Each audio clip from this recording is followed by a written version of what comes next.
mau cerita saja, mau dengar nggak? Ini tentang istiqomah. Dalam satu pertempuran, Jenderal Salahuddin Al-Ayyubi bersama tentaranya, tentara Islam, pernah mengalami kekalahan. Karena kalah, banyak yang ditahan jadi tawanan orang-orang kafir, beberapa perwira dan banyak ofisir. Tercatatlah ada 3 orang ofisir jadi tawanan raja kafir ini. Satu hari raja kafir musyawarah dengan perdana menterinya. Perdana menteri, saya tuan raja, ini tawanan Islam ini enaknya diapain? Kalau enaknya sih dibunuh saja tuan raja, selesai urusan. Soal bunuh sih gampang perdana menteri. Maksud tuan raja, bujuk saja agar dia meninggalkan Islamnya, ikut ke agama kita, nanti kita kasih hadiah. Begitu. Iya, baiklah, besok saya sidang 3-3-nya. Besoknya ini 3 ofisir disidang di tempat terbuka langsung oleh perdana menteri. Mula-mula dipanggil ofisir pertama. Ofisir pertama, ya perdana menteri, sini. Baik, kamu tahu kamu siapa? Tahu. Siapa kamu? Tawanan. Iya, kalau tawanan bisa diatur kan?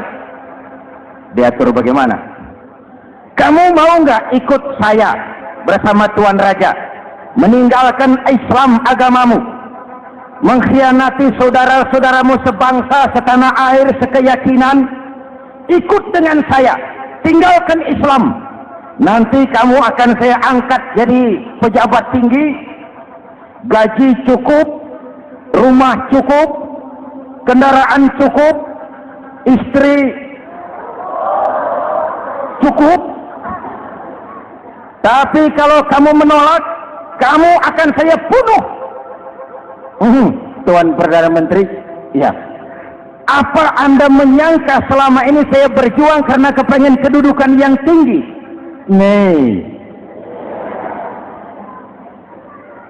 Tuan menyangka saya berjuang ini karena kepengen harta yang banyak, jaminan hari depan yang memadai?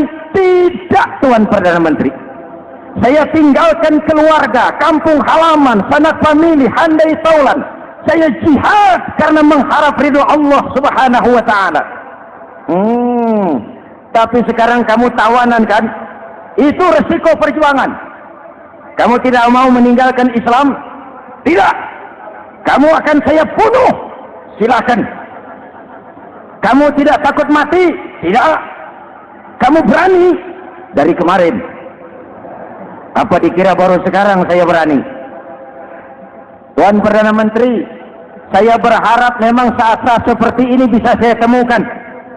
Ibadah saya sedikit, sholat saya kurang, puasa saya kurang. Barangkali dengan jihad saya bersimbah darah, mati di tangan Tuhan, Allah akan mengampuni dosa-dosa saya dan saya dapat tiket untuk mencapai keridhaannya.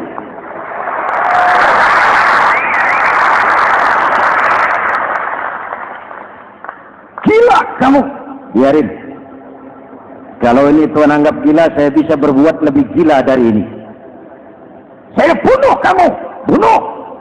Algojo dipancung. Dio. Ini terlepas kepalanya dari badannya, menggeluntung kepalanya ke bawah, jatuh bergelindingan. Itu kepala lepas dari badan, ngaji, baca ayat Quran, sampai Perdana Menteri bingung. Minggir, ini ada kepala ngaji.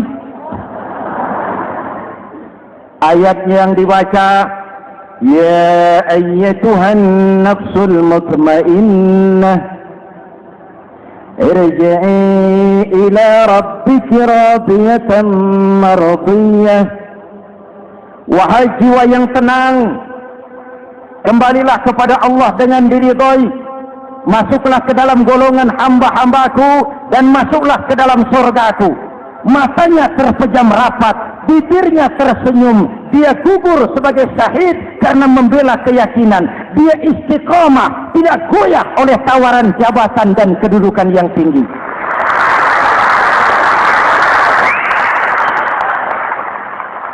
Perdana Menteri geleng kepala, dasar orang Islam. Panggil officer kedua. Officer kedua, ya Perdana Menteri. Kamu sudah lihat temanmu yang barusan? Sudah. Mati kan? Mati. Kamu bagaimana? Mau tetap berjuang untuk Islam atau ikut kami? Jabatan tinggi, kedudukan tinggi, rumah tinggi. Bagaimana? Atau mau mati seperti teman kamu barusan? Sudah kamu pikir? Sudah, Perdana Menteri. Sudah apa? Sudah, jangan banyak omong. Maksud kamu apa? Saya sudah tidak sabar mau nyusul teman saya yang barusan itu. Saya tidak bayangkan bagaimana dia disambut oleh malaikat di surga, disambut oleh para bidadari di surga, menggapai ridho Allah. Oh, Perdana Menteri, sudah jangan banyak omong. Kalau mau potong, potong saya. Perdana Menteri bilang ini lebih gila dari yang pertama. Yang pertama masih mau diajak ngomong, ini malah langsung minta disembelih. Ayo, Algojo, potong, potong lagi. Yo, terpisah lagi kepalanya dengan badan, jatuh ke bawah, menggeluntung, ngaji lagi. Ayatnya yang dibaca, wujuhun yawma idzin nadirah ila rabbiha nazirah. Muka mereka hari itu berseri-seri kepada ridho Allah. Mereka memandang, bibirnya senyum, matanya terpejam, dan dia ajal dengan husnul khatimah, mendapat syahid karena teguh punya keyakinan, istiqamah dalam perjuangan, tidak goyang, tidak mencela dan mencele.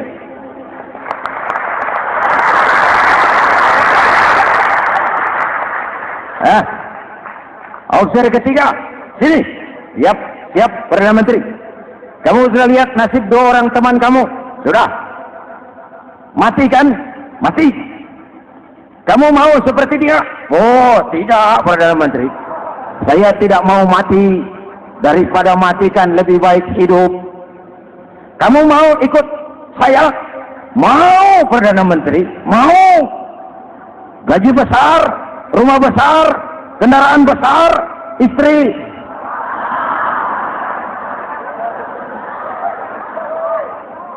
Mau, Perdana Menteri, saya mau. Daripada tidak jadi apa-apa, kan lebih baik jadi apa-apa. Daripada tidak punya apa-apa, kan lebih baik punya apa-apa. Oh, jadi kamu selama ini berjuang karena mau cari apa-apa? Iya. Bagus. Nanti saya musyawarah sama raja. Kamu diangkat jadi bupati di mana? Tunggu ya. Perdana Menteri laporan, Tuan Raja. Ya, ini officer ketiga kelihatannya baik ini. Dia mau mengkhianati teman-temannya, sebangsa, setanah air, sekeyakinan.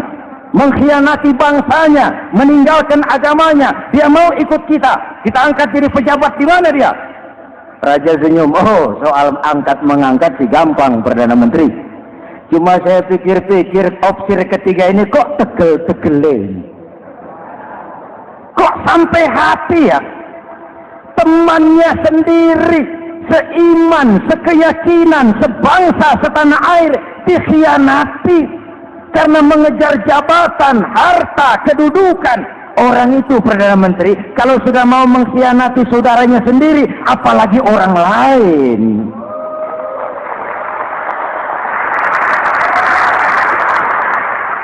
Ini officer ketiga, ini officer bejat. Anda bayangkan temannya sendiri dikhianati. Nanti kalau ada kesempatan, kita ditikam dari belakang. Jadi bagaimana, Tuan Raja? Malah kalau saya lihat yang dua yang sudah mati itu orang hebat, Perdana Menteri. Punya pendirian, istiqamah. Malah kalau bisa yang dua itu dihidupin lagi. Loh, dihidupin bagaimana, Tuan Raja? Sudah kadang mati. Jadi bagaimana ya officer ketiga ini? Bunuh. Bunuh, bunuh. Buat apa piara benalu jadi duri di kaki nanti? Bunuh. Baik. Perdana Menteri kembali. Opsi ketiga, siap Perdana Menteri. Saya jadi bupati di mana? Bupati. Modal sampean. Loh, saya mau dibunuh. Bunuh. Katanya kalau ikut agama Tuhan, meninggalkan agama kami, saya akan jadi pejabat tinggi. Kamu opsir bejat, kamu tidak punya pendirian. Saudaramu sendiri seagama kamu khianati, apalagi orang lain, potongan kayak kamu jadi pejabat, rusak negara ini.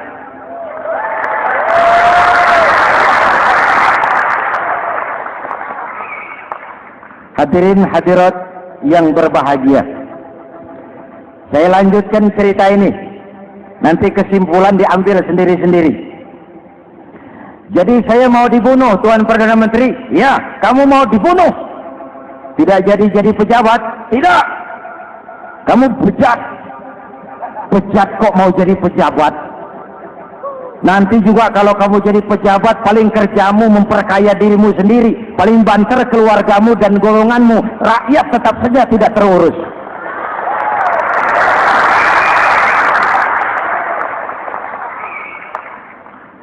Paling-paling kamu kalau sudah jadi pejabat tinggi, kerjamu cuma membuka, meresmikan, berkunjung. Berkunjung, meresmikan, membuka. Membuka, meresmikan, berkunjung. Lah kapan kamu ngurus rakyatnya? Bejat kamu. Jadi saya dibunuh, bunuh. Iyalah, kalau mau dibunuh ya saya bunuh, tapi saya mau Islam lagi ah. Terserah, mau Islam lagi mau tidak, kamu tetap akan dibunuh. Iya, saya mau Islam lagi. Ayo cepat. Iya Pak, saya mau syahadat dulu. Cepat. Iya Pak, asyhadu macet lehernya. Ayo cepat. Iya Pak, asyhadu tidak bisa mengucap syahadat. Ayo cepat. Iya Pak, asyhadu tidak tuntas mengucap syahadat, golok algojo keburu sampai di lehernya.